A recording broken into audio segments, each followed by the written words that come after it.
Hello, j'espère que vous allez bien. On se retrouve pour une nouvelle vidéo. Voilà, ça fait 2 ans donc on est ici en Espagne dans la région de Malaga.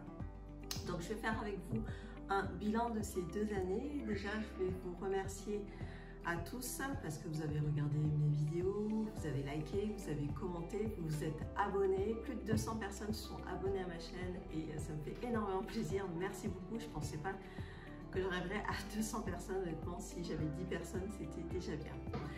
Donc, en résumé, ça fait 2 ans que nous vivons ici, du côté de Miras, pas très loin de Malaga.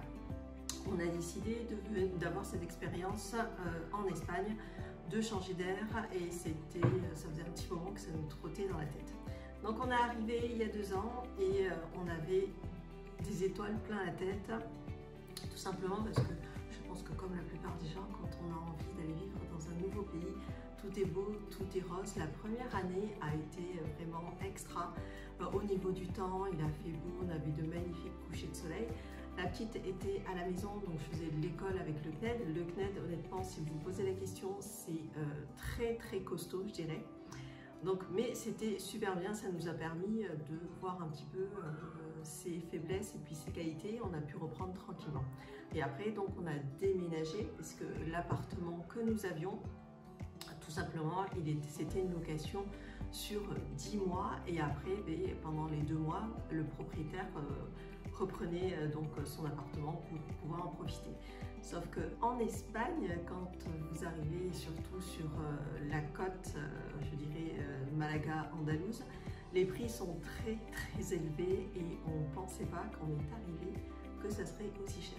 On s'était dit, un peu peut-être d'autres personnes aussi, que vu que c'était l'Andalousie, donc ça ne devrait pas être hyper cher, qu'on pourrait se faire plaisir avec 200 000 €, avoir une jolie maison avec piscine. Bon, mais on est revenu sur terre.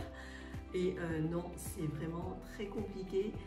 L'immobilier sur la côte ici est très cher du fait qu'il y a beaucoup d'anglophones qui ont acheté et qui continuent de venir acheter. Il y a beaucoup de Airbnb, mais même si les lois ont changé, sont beaucoup plus restrictifs au niveau du Airbnb, ça reste quand même des ventes ou des locations qui sont quand même très élevées.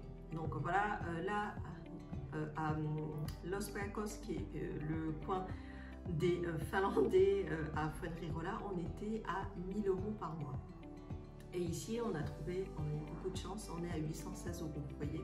Et donc là, maintenant, notre ancien logement est à 1 400 € par mois. Donc c'est énorme. Déjà, on n'aurait jamais mis ce montant-là, on serait parti ailleurs, je pense, parce que à ce prix-là, c'est pas la peine. Donc après, on avait pensé, donc on s'imaginait pouvoir acheter une superbe maison. Je ne voulais pas non plus rester qu'avec des Français. Bon, là aussi, hélas, les Espagnols sont très entre eux également. Donc c'est difficile, c'est pas évident de se faire ami avec des Espagnols. Donc ça fait que on est plus ou moins poussé à tout simplement rester qu'entre Français, et parce que si on ne peut pas être seul, donc il faut bien aller vers d'autres personnes. Et de toute façon, si vous voulez faire du business ou quoi que ce soit, c'est avec la communauté française qu'il faudra voir en priorité. Après, je suis allée dans des groupes d'anglaises, donc là aussi elles étaient assez accueillantes, mais on voit que c'est pas tout à fait la même mentalité non plus. Donc je tâtonne un peu. Je me suis faite une copine quand même, bon, qui n'est pas espagnole mais qui parle très bien espagnol, qui vit en Espagne. Son mari est espagnol. Donc voilà, on discute un petit peu. Des fois, je lui disais la dernière fois que c'était pas évident de se faire des amis espagnols. Elle me disait oui, tout à fait, ils sont beaucoup entre eux. Et puis bon, j'ai envie de dire, bon, c'est pareil partout dans le monde. Donc c'est pas évident quand on est des adultes de se faire un nouveau cercle d'amis. Donc voilà, on a rencontré d'autres Français qui avaient la même vision que la nôtre, c'est-à-dire que l'Andalousie, pas très cher, se faire des amis espagnols ou peu importe dans le monde, mais pas rester qu'avec des Français. Là, on avait rencontré des Français qui ont déménagé au Canada, et puis du Canada, ils sont venus ici. Ils pensaient pouvoir acheter une maison ou un appartement, plus un autre appartement pour faire du Airbnb. C'est pas le cas, donc ils peuvent pas non plus. Donc voilà, quand vous venez ici, sachez que les prix au niveau de l'immobilier, voilà, c'est assez élevé, c'est assez cher, donc faites attention à ça. Et nous, je pense qu'on n'a pas prêté assez attention à ce côté-là. Voilà, on s'est imaginé certaines choses et bon, ben, on va dire que c'est rude un peu maintenant de se dire que c'est compliqué de pouvoir acheter même avec un budget de 300 000 €, etc. Donc voilà. Après, ben, cette année, qu'est-ce qu'on a eu l'année dernière? Oui, elle est rentrée, la petite est rentrée à l'école, donc ça nous a fait une nouvelle expérience en plus de l'école. Donc elle est dans le public. On a décidé de la mettre dans le public tout simplement parce que si on veut vivre en Espagne, ici, c'est mieux de la mettre avec tous les locaux pour comprendre aussi la culture, pour être mélangée avec les autres gamins qui sont du quartier, ils vont tous à l'école à pied. Et on trouvait que c'était mieux, et pour sa vie sociale, je pense qu'elle aura plus de chances que nous de pouvoir se faire plein d'amis. Et c'est ça le plus important, qu'elle se sente bien. Après, qu'est-ce que je pourrais dire de plus sur ces 2 années, des petites choses qui m'intriguent, mais qui me surprennent un petit peu, toujours en Espagne, c'est l'heure du bocadillo, on va dire. Donc, quand on voit les gens de la mairie, etc., ceux qui travaillent, généralement, ils font leur petite pause entre 10h15 et 11h pour manger leur petit bocadillo. On mange on vit tard ici aussi. Vous voyez, cet été, les Espagnols mangent vers 15h généralement le repas du midi, et après on est à 21h, 22h pour le repas du soir. Et c'est vrai que franchement, l'été, vous pouvez sortir à minuit, 11h, etc., même 1h du matin, il y aura toujours du monde, et encore plus, bien évidemment, sur la côte ici à Fuengirola, où il y a beaucoup de monde, il y a beaucoup de Français aussi, il y a beaucoup d'anglophones. Donc ça, c'est vraiment bien. Vous avez une vie quand même qui est une vie nocturne qui est sympa.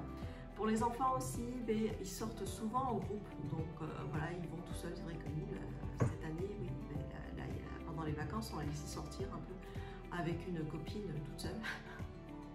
Donc c'était la première fois qu'on l'a laissée toute seule vagabonder, on va dire, en ville avec sa copine, alors qu'ici, ils sont déjà habitués à être toujours tous ensemble, et ça c'est pas mal quand ils sortent au moins comme ça, ils sont tous ensemble.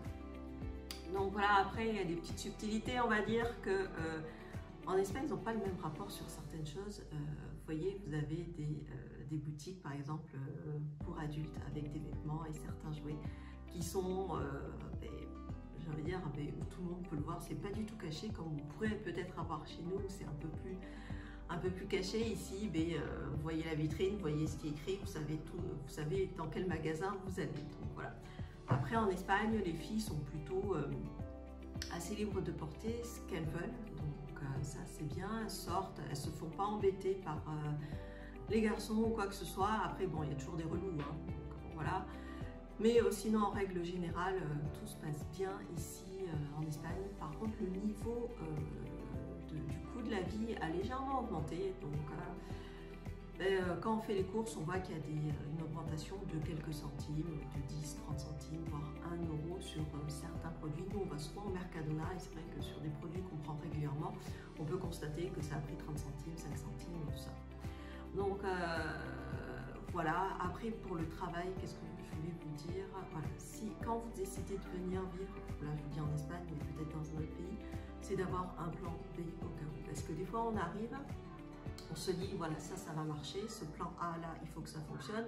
Et si ça ne fonctionne pas, hélas, ou alors ça peut mettre du temps à fonctionner, eh bien, il faudra un petit plan B pour pouvoir rester, parce que hélas, s'il n'y a pas d'argent, on ne peut pas rester vivre en Espagne ou n'importe où dans le monde. Donc après, trouver un travail, ça risque d'être compliqué, je dirais, dans le coin. Il est préférable quand même d'avoir sa propre société. Je pense personnellement qu'il est mieux que vous arriviez avec vos propres revenus pour pouvoir vivre comme vous le sentez, parce que le SMIC espagnol est inférieur donc au SMIC français.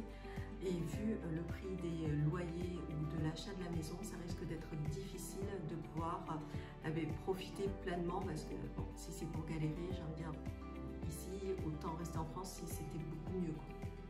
Donc voilà, c'est vrai qu'avoir un plan B, si vous avez la possibilité, faites-le. Il y a aussi, enfin, réfléchissez-y, voilà, je vais arriver à le prononcer. Et puis il y a beaucoup de Français, quand ils arrivent ici, ils changent tout simplement, ils changent de boulot. Là, les Canadiens qu'on a rencontrés, les Français qui sont allés au Canada plutôt, donc là, la dame, elle a décidé de se reconvertir dans coiffeur à domicile. Donc là, elle prend des formations et tout ça. Il y a beaucoup de Français qui font aussi agent immobilier. Donc là, il faut travailler son relationnel et tout ça. Et donc j'en connais une, Nathalie, hein, donc elle, ça fait plus de 10 ans qu'elle est là. Et c'est vrai que c'est tous les jours qu'on travaille son relationnel et les gens la contactent parce qu'il y a pas mal de gens qui veulent venir vivre en Espagne. Maintenant, peut-être encore plus maintenant, je ne sais pas, mais ça a toujours été le cas pour avoir du soleil, surtout ici en Andalousie, parce qu'il y a du soleil 365 jours sur 365, j'ai envie de dire. Donc, sauf cette année, on a eu quand même la Dana où il y a eu beaucoup de pluie. C'est la première année qu'on vit ça. Donc, l'année d'avant, c'était le soleil, c'était parfait. L'année d'après, on a eu pas mal de pluie. Donc, ça nous a permis de voir un petit peu les deux côtés. Après, il y a des Français qui ont ouvert des restaurants, il y en a certains mais qui continuent d'avoir leur resto, d'autres qui, hélas, ont dû fermer leur resto et repartir. Donc c'est vrai que c'est pas évident quand on décide d'aller vivre ailleurs, parce qu'il faut vraiment avoir, je dirais, tous les plans en tête, si possible. Après, on ne peut pas toujours tout maîtriser, mais c'est le conseil que je vous donnerai, c'est vraiment de réfléchir à plusieurs possibilités, de pouvoir voir qu'est-ce que vous pouvez faire si jamais votre plan A ne fonctionnait pas. Allez vers les Français, la communauté française. Là, il y a Jérémy, c'est un Français. Il fait des réunions. Il avait commencé juste à Benalmádena. Maintenant, il y a des réunions à Malaga, il y a Torremolinos, etc. Donc, c'est là où vous pouvez faire des rencontres, que ce soit amicales ou alors que vous avez envie de présenter votre business ou quoi que ce soit. Il y en a qui sont profs de sport. Il y en a une qui a ouvert sa pâtisserie ici à Fuengirola, etc. Donc, et s'appuyer sur la communauté française, c'est un bon plan aussi si on veut se faire connaître. Donc voilà, je dirais que tout se passe bien pour nous. On a la chance de pouvoir travailler donc, depuis la maison et de gagner des revenus qui sont supérieurs donc, au SMIC espagnol. C'est ce qui nous permet de pouvoir nous faire plaisir. Hein. Voilà, si vous me dites que le SMIC espagnol, ça va être un peu compliqué en toute honnêteté. Après, on s'était posé la question, est-ce qu'on va rester ici définitivement ou pas? Alors, à l'heure actuelle des choses, on va rester. La petite, d'ici 5 ans, elle va passer son bac. Donc, on est bien. À l'heure actuelle, tout nous plaît. Donc voilà, on a la possibilité financièrement de pouvoir le faire. Donc, on va rester et on travaille aussi pour pouvoir justement rester et ne pas être obligé de rentrer en France. La petite, elle est contente, elle adore l'école ici, donc elle ne voudrait pas partir en aucun cas. Mais si jamais on devait partir, alors où est-ce qu'on partirait? Est-ce qu'on rentrerait en France ou pas? Et là, on est tous unanimes. On ne rentrerait pas en France, pas parce qu'on n'aime plus la France ou quoi que ce soit, ou parce qu'en ce moment, bon, c'est pas Jojo, hein, voilà. Mais plus parce qu'on a déjà fait un pas vers un autre pays et on se dit que ce serait bien d'aller découvrir autre chose. Et je pense que si on devait partir, on partirait plus vers l'Asie cette fois-ci, mais sûr, pas définitivement pour ma part et celle de monsieur non plus. Ça serait plus pour quelques années, avoir une nouvelle aventure, une nouvelle expérience en Asie, ça serait vraiment pas mal. Donc voilà ce petit bilan qui est positif. Bien évidemment, il y a des choses qui sont bien et moins bien. C'est comme pour tout, on a notre quotidien. Quotidien comme en France, j'ai envie de dire, comme pour tout le monde. Et voilà, mais il y a plus de positifs que de négatifs en ce qui nous concerne. Donc voilà, c'était mon petit bilan des 2 ans. N'hésitez pas à me laisser des commentaires, à me dire si vous avez aussi envie de venir vivre en Espagne, ou alors est-ce que vous avez envie d'aller voir ailleurs également, ou les Français qui sont ici, quel bilan vous faites de vos années en Espagne, que ce soit la première année ou ça fait 10 ans, 20 ans, parce que c'est toujours intéressant. On n'a jamais la même vision quand on commence, quand on arrive, et puis quand on est là depuis plusieurs années. Voilà, moi, ma vision a changé.